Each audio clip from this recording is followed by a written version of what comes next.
കഴിഞ്ഞ 6 വർഷത്തിനിടയിൽ വെറും സ്മാർട്ട് ഫോണുകൾ ഉപയോഗിച്ച് 80 കോടി പേരെ ദാരിദ്ര്യത്തിൽ നിന്ന് കരകയറ്റാൻ ഇന്ത്യക്ക് സാധിച്ചെന്ന് ഐക്യരാഷ്ട്രസഭ general assembly president Dennis Francis പറഞ്ഞു. Accelerating progress towards zero hunger for current and future generation എന്ന വിഷയത്തിൽ ഫുഡ് ആൻഡ് അഗ്രികൾച്ചറൽ ഓർഗനൈസേഷനിൽ സംസാരിക്കവെയാണ് ഇന്ത്യയിൽ ഡിജിറ്റൽ വിപ്ലവത്തെപ്പറ്റിയും ബാങ്കിംഗ് സേവനങ്ങളുടെ ഗ്രാമീണ മേഖലകളിലേക്കുള്ള വ്യാപനത്തെയും പ്രശംസിച്ചുകൊണ്ട് അദ്ദേഹം വാചാലനായത്. ഡിജിറ്റലൈസേഷനിലൂടെ ദ്രുതഗതിയിൽ വികസനം സാധ്യമാണെന്ന് പറഞ്ഞ അദ്ദേഹം ഇന്ത്യയെ ഉദാഹരിച്ച് സംസാരിക്കുകയായിരുന്നു. ഡിജിറ്റലൈസേഷൻ ഒരു രാജ്യത്തിന്റെ ദ്രുതഗതിയിലുള്ള വികസനത്തിന് വഴിയൊരുക്കുന്നു. ഉദാഹരണത്തിന് ഇന്ത്യയുടെ കാര്യമെടുക്കുക. കഴിഞ്ഞ 5-6 വർഷത്തിനിടെ 800 ദശലക്ഷം ആളുകളെ ദാരിദ്ര്യത്തിൽ നിന്ന് കരകയറ്റാൻ ഇന്ത്യക്ക് കഴിഞ്ഞു. മറ്റ് ഗ്ലോബൽ സൗത്ത് രാജ്യങ്ങൾ ഇന്ത്യയെപ്പോലെ ഡിജിറ്റലൈസേഷൻ സ്വീകരിക്കുന്നതിനുള്ള നടപടികൾ സ്വീകരിക്കണമെന്നും അദ്ദേഹം ചൂണ്ടിക്കാട്ടി.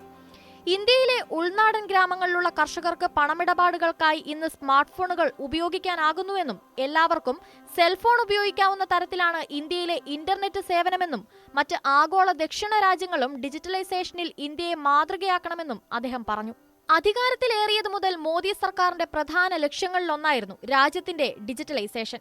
ജൻധൻ, ആധാർ, മൊബൈൽ എന്നീ പദ്ധതികളിലൂടെ ഡിജിറ്റലൈസേഷൻ സ്വീകരിക്കാൻ പ്രധാനമന്ത്രി നരേന്ദ്രമോദി ജനങ്ങളോട് അഭ്യർത്ഥിച്ചിരുന്നു. ഇതിന് കീഴിൽ ഇന്ത്യയിലെ ഗ്രാമീണ മേഖലകളിൽ ഉൾപ്പെടെ ലക്ഷക്കണക്കിന് ആളുകൾ അവരുടെ ബാങ്ക് അക്കൗണ്ടുകൾ തുറന്നിട്ടുണ്ട്. കൂടാതെ അക്കൗണ്ടുകൾ ആധാറുമായി ബന്ധിപ്പിക്കുകയും ചെയ്തിട്ടുണ്ട്. ഇതിലൂടെ ആളുകൾക്ക് വിവിധ കേന്ദ്ര ഗവൺമെന്റ് സ്കീമുകൾ പ്രയോജനപ്പെടുത്താനും അവരുടെ പേയ്മെന്റുകൾ അവരുടെ ബാങ്ക് അക്കൗണ്ടുകളിലേക്ക് നേരിട്ട് സ്വീകരിക്കാനും കഴിയുന്നു. അതിവേഗ ഇന്റർനെറ്റിന്റെ വ്യാപനവും കുറഞ്ഞ നിരക്കിലുള്ള ഇന്റർനെറ്റ് ലഭ്യതയും മൊബൈൽ ഫോണിലൂടെ വേഗത്തിൽ പണമിടപാട് നടത്താവുന്ന UPI സേവനങ്ങളുടെ കടന്നുവരവുമെല്ലാം കൂടുതൽ പേരെ ഇന്ത്യയിൽ ബാങ്കിംഗ് സേവന മേഖലയിലേക്ക് ആകർഷിച്ചു. എല്ലാതരം തൊഴിലെടുക്കുന്നവർക്കും ഇതുവഴി എളുപ്പത്തിൽ പണമിടപാട് നടത്താനാകുമെന്ന സ്ഥിതിയായി. മറ്റ് രാജ്യങ്ങൾ മികച്ച ഇന്റർനെറ്റ് സേവനങ്ങൾ നൽകാനുള്ള അടിസ്ഥാന സൗകര്യങ്ങൾ ഉണ്ടാക്കാൻ പാടുപെടുമ്പോൾ 5G ഇന്റർനെറ്റ് സേവനങ്ങൾ മിതമായ നിരക്കിൽ നൽകി ഡിജിറ്റലൈസേഷനിൽ അടുത്ത ചുവടുവയ്പ് നടത്തുകയാണ് ഇന്ത്യ.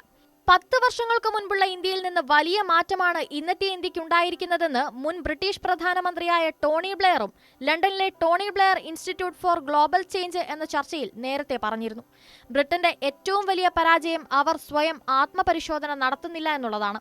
ലോകം വികസിച്ചുകൊണ്ടിരിക്കുന്ന രീതി മനസ്സിലാക്കാൻ യഥാർത്ഥത്തിൽ ഇപ്പോഴും ബ്രിട്ടന് കഴിഞ്ഞിട്ടില്ല. എന്നാൽ ഇന്ത്യ ഇപ്പോൾ ഡിജിറ്റൽ രംഗത്ത് ബഹുദൂരം മുന്നിട്ട് കഴിഞ്ഞു.